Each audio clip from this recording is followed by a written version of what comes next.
प्यारे बच्चों, नमस्कार। आज की ऑनलाइन कक्षा में आपका स्वागत है। आज हम पढ़ने वाले हैं तव्यत और अनियर प्रत्यय। तो इससे पहले जिन बच्चों ने अभी तक चैनल को सब्सक्राइब नहीं किया है, वे चैनल को सब्सक्राइब अवश्य कर लें और साथ में बेल आइकन यानी एक घंटी टाइप है, उसको आप प्रेस कर दें, दबा दें। जब भी नई वीडियो डलेगी तो आपके पास नोटिफिकेशन उसका आ जाएगा और आप अच्छी प्रकार से अपनी क्लास लगा सकते हैं। आज हम पढ़ते हैं, देखो, तव्यत और अन्य पढ़ते हैं। अब देखिए, इन दोनों प्रत्ययों का प्रयोग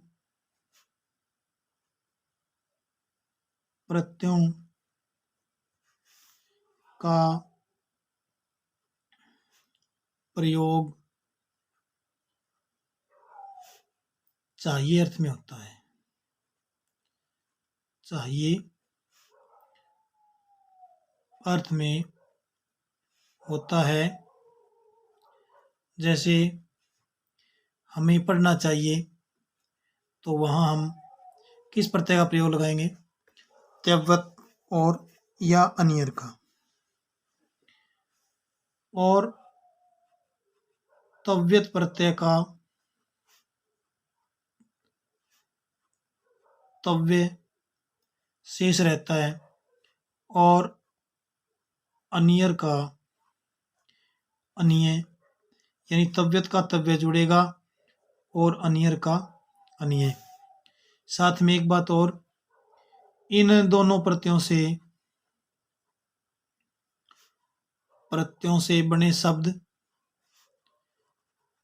बने हुए शब्द तीनों लिंगों में चलेंगे। तीन लिंग संस्कृत में कौन से होते हैं, पता ही आपको? तीनों लिंगों में चलेंगे। तीनों लिंग कौन कौन से होते हैं? पुल्लिंग, स्त्रीलिंग और नपुंसकलिंग। जैसे देखिए, पठ धातु है, इसके साथ तव्यत प्रत्यय जोड़ेंगे तो बनेगा पठी तव्य। पुल्लिंग में बनेगा पठितव्य। स्त्रीलिंग में बनेगा पठितव्या। और नपुंसकलिंग में बनेगा पठितव्यम।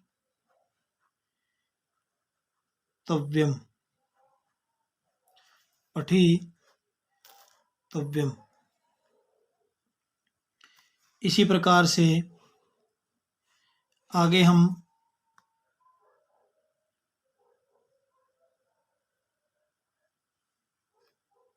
देखिए, आगे हम करेंगे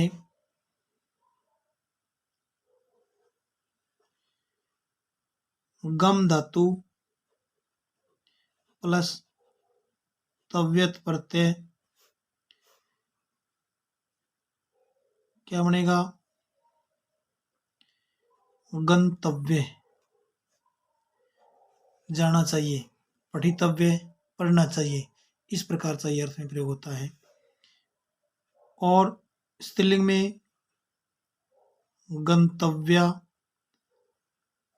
और नपुंसक में गंतव्यम।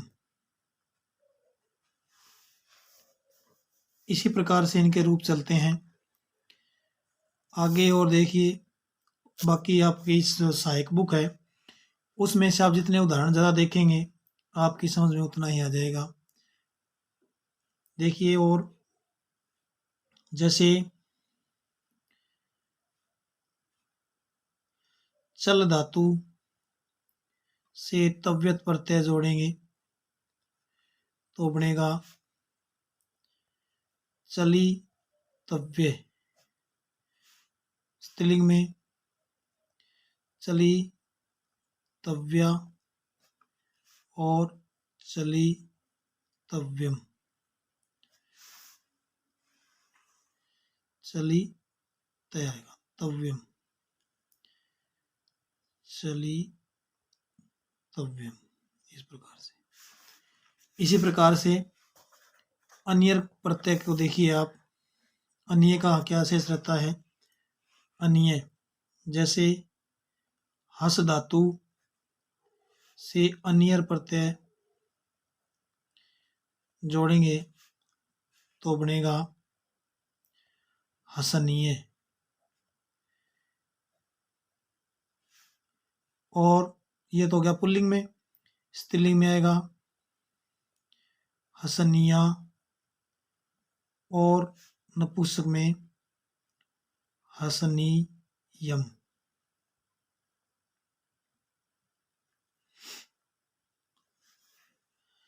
इसी प्रकार से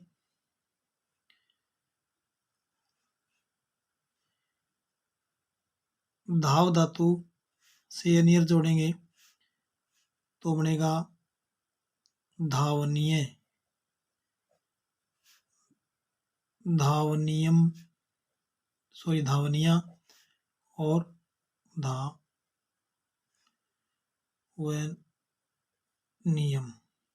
धावनियम। इस प्रकार से जो है पद बनते चले जाएंगे। आप अपनी सहायक पुस्तकों को निकाल करके उसमें इनके जो उदाहरण कॉपी में कम से कम 20-20 उदाहरण आप लिखिए। दोनों प्रत्यय आपके अच्छे प्रकार से समझ में आ जाएंगे। स्पष्ट रूप से मैंने आपको समझा भी दिए, लेकिन इसमें जितने हम उदाहरण जितने लिखेंगे उतना ही समझ में ज़्यादा आता जाएगा और आप अच्छी प्रकार से इन प्रत्ययों को किसी भी प्रकार से पूछ ले तो आप अच्छी प्रकार से कर सकते हैं। आगे की कक्षा में हम कल कतय और कत्वतु प्रत्यय को पढ़ेंगे।